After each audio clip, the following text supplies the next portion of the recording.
Digitalpianos unter 1.000 Euro. In dieser Testreihe fehlten uns noch diese beiden Modelle von Casio, AP270 und das AP470. Ich glaube, hier haben wir das kleine Modell, das AP270 und hier das 74. Kann man auch erkennen an dieser Klappe. Gut, haben wir uns das schon mal gemerkt. Beide sind schon eine Weile auf dem Markt.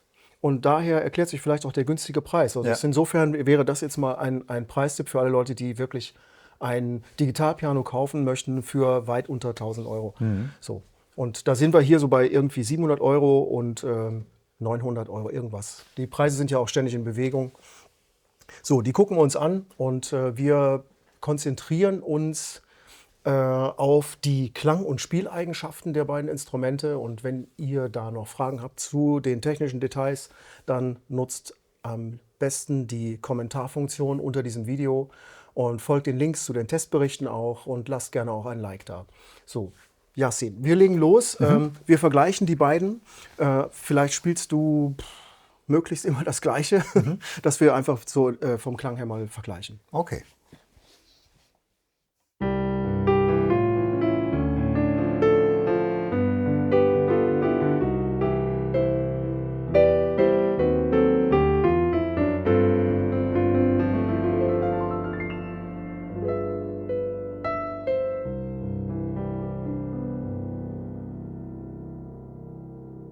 Ja.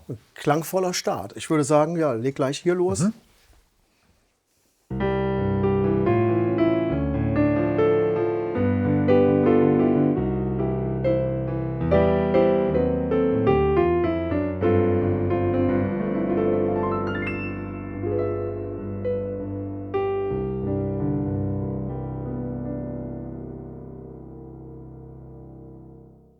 Ja. Ich weiß nicht, wie es dir geht. Aber für mich hat das völlig identisch geklungen. Es war auch so vom Spielgefühl ein sehr identisches Gefühl. Also es gab jetzt nicht viel spürbaren Unterschied beim Spielen. Also Tastatur Gut. und auch alles so, Klangerzeugung wirkte alles sehr ähnlich. Ja. Gut, okay, man kann ja, die sind ja nicht nur vom Preis her unterschiedlich, sondern auch, sieht man das auch vom Gehäuse her schon. Ich denke mal, das liegt an dem Gehäuse, den Lautsprechern und so weiter. Das hören wir uns noch im Detail dann an mit unserem Kunstkopf. Dann hören wir uns die Lautsprechersysteme an. Bisher hören wir die Laiensignale, also das, was man auch beim Kopfhörerspiel hört. Also eigentlich schon mal ein erstes Testergebnis. Ja. Wer hauptsächlich mit dem Kopfhörer übt, kann eigentlich die Wahl treffen zu einem günstigen Instrument. Außer es ist ihm visuell natürlich wichtig, Genau. jetzt hier mit dieser Klappe. Aber wenn es ums Preis geht, wenn es um den Preis geht, der hat eine klare... Auf jeden Fall. Und ich meine, das Äußere spielt natürlich auch immer so eine Rolle. Wenn man eben Klavierkultur ins Wohnzimmer stellen möchte, dann möchte man vielleicht auch ein etwas schöneres Gehäuse haben. Ja. Und das ist ja hier sehr einfach gehalten. Da ist auch alles dran. Hier so eine Klavierdeckel und alle 3 Pedale. Aber hier hat man ja nochmal so ein schönes Klavierfeature. Und da bin ich sehr gespannt, dass wir uns das nochmal dann mit dem Stereomikrofon anhören. Ich würde vorschlagen, wir gehen nochmal ein paar Sounds durch. Gerne. Und ich spiele vielleicht noch mal so Klassik an, dass wir auch den Vergleich mal haben. Der Klassiktest. Ja, genau. Dann lege ich gleich hier los.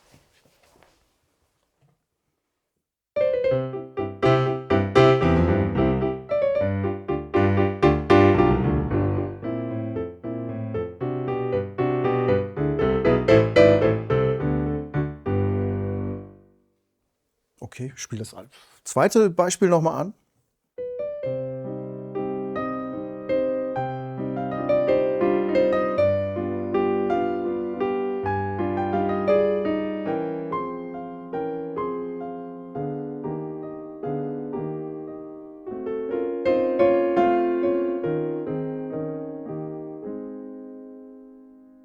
Ja, also ich glaube, das können wir uns jetzt sparen im Vergleich. Ja, Sie werden gleich klingen. Ja.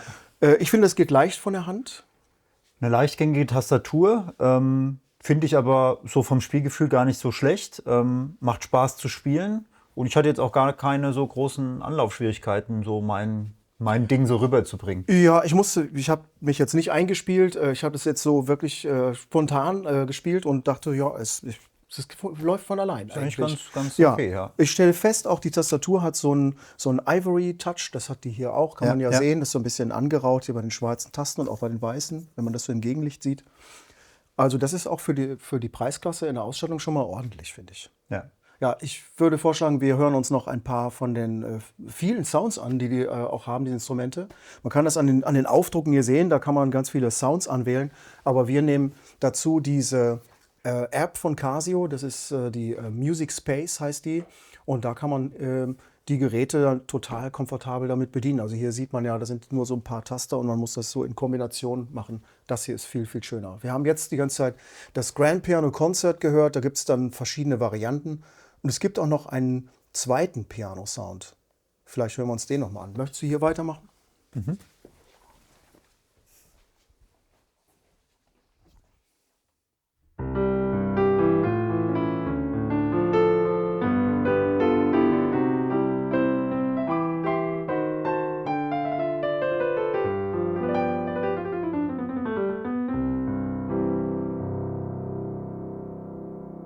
Ich würde sagen, ein bisschen gefühlt jetzt etwas brillanter. Ein bisschen, ja, der erste war schon etwas voluminöser. Ja, Und klingt jetzt ein haben bisschen schlanker ist ein vielleicht. bisschen schlanker gemacht, ja. Ist aber der gleiche Sound, glaube ich. Also ich habe da jetzt nicht so einen Ja. riesen Unterschied im Nee, Klangcharakter auf keinen Fall. festgestellt.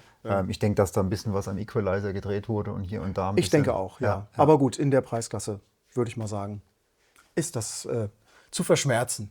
So, aber was mich noch weiter interessiert, da gibt es ja auch noch Electric Pianos. Vielleicht gucken wir uns davon was an. Ja, da kannst du ja vielleicht mal ein bisschen Ja, gerne. was zeigen. Gerne.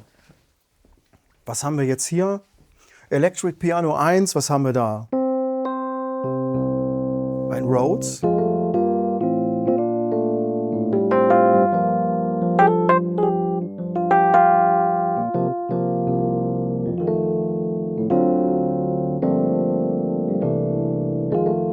Wunderschön. Klingt cool, ja. Ja.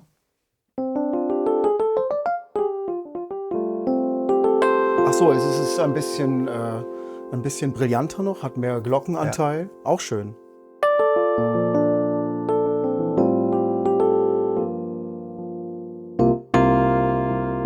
Schön. Schöner Sound. FM-Piano. Ja.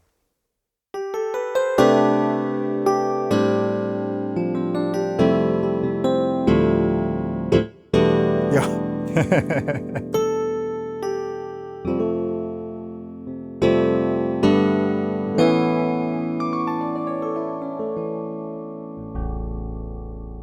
Ja, Finde ich echt ist gut. ganz schön gemacht, ja. Ja, ist also auf jeden Fall authentisch Ja, ja. 80er Kitsch ist das wunderschön. Ja, ja.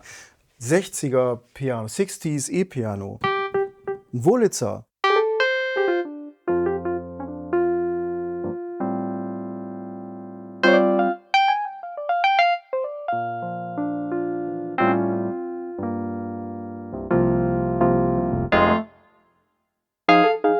Schön. Kommt echt gut rüber so. Also sind ja nicht immer so ansprechend die Digital-Piano-Klänge bei den E-Pianos, sage ich mal, in der Kategorie. Ja, ich finde, Aber, das hier- fällt dann schnell auch mal ab. So, Ja. dann merkt man, man ist hier bei den Sounds, naja, so zweiter Klasse. Ja. Finde ich aber hier überhaupt nicht. Finde ich auch nicht. Also, ist echt gut gemacht. auch vom Spielgefühl, glaube ich, kommt es ganz gut Ja, rüber. das Ne? ist total dynamisch. Also, Ja, ja. was man da. Das ist ja das Schöne an diesem Wurlitzer. Das ist so ganz fein.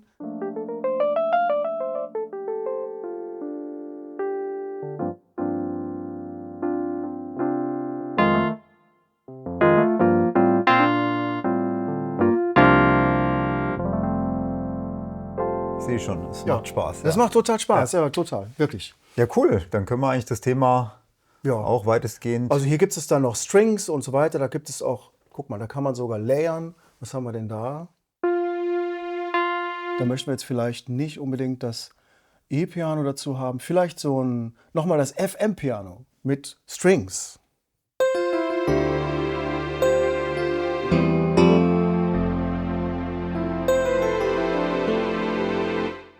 Ja, ist gekauft. ja, cool. Also hätte ich gar nicht gedacht, ist eine Überraschung. Also in der Preisklasse machen auch die anderen Sounds Spaß. Ja, Das ja. finde ich schon mal gut. So, jetzt hören wir uns die Lautsprecher an. Dann kommen wir zum Vergleich der Lautsprecher.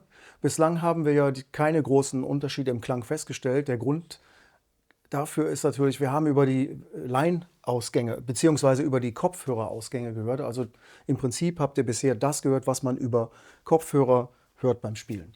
So. Wir benutzen jetzt aber dieses Stereomikrofon. Das macht möglichst plastische Aufnahmen. Also ihr könnt das ungefähr nachvollziehen, was Yassin auch beim Spielen hört. Und dazu müsst ihr aber Kopfhörer tragen, weil dieser Stereo-Kunstkopf macht binaurale Aufnahmen. Das funktioniert nur wirklich gut unter Kopfhörern. Ich würde sagen, wir machen gleich wie am Anfang nochmal das gleiche Klangbeispiel und vergleichen dann die Instrumente. Okay.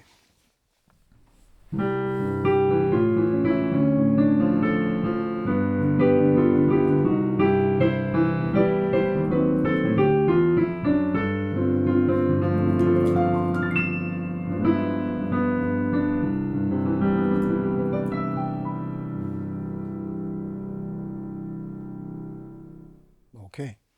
Das war das AP 270, jetzt das 470. Klassiktest oder? Okay, spiele ich auch nochmal ein kurzes Klassikbeispiel.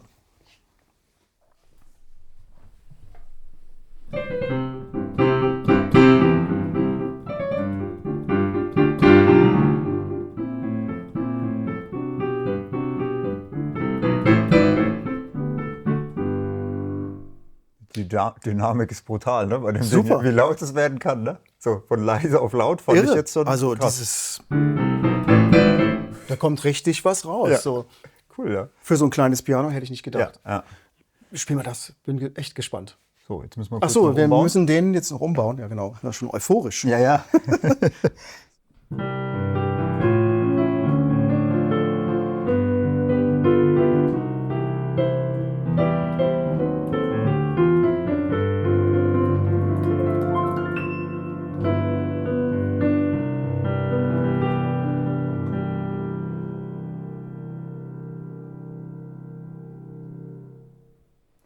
Oh. Es klingt auf jeden Fall, also so wie ich das von hier jetzt wahrgenommen habe, etwas sonorer. Also es hat ein bisschen mehr Tiefen noch Ja. im Sound. Also es hat einfach mehr Volumen, es ist einfach breiter vom Klang, dieses Ganze, auch wenn ich so wie diesen Akkord,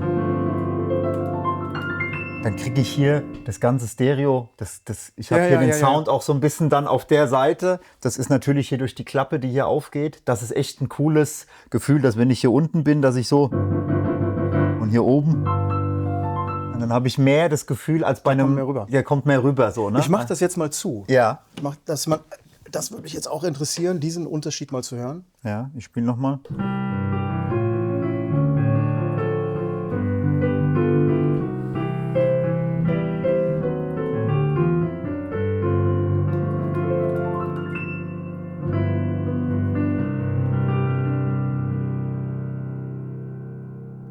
Also klingt auch gut, aber Ja. das Plastische, Es strahlt nicht so raus. Es strahlt nicht so raus, ja. Das wird sich sofort wieder einstellen, wenn man das aufstellt. Ja. Ja. Ja, Absolut, man also, hat jetzt ein richtig großes Ja. Klangbild. Ne? Ja. Das ist schön. Ja. Ja. Ja, ich würde gerne den Klassiktest Okay, dann noch mache ich das auch nochmal.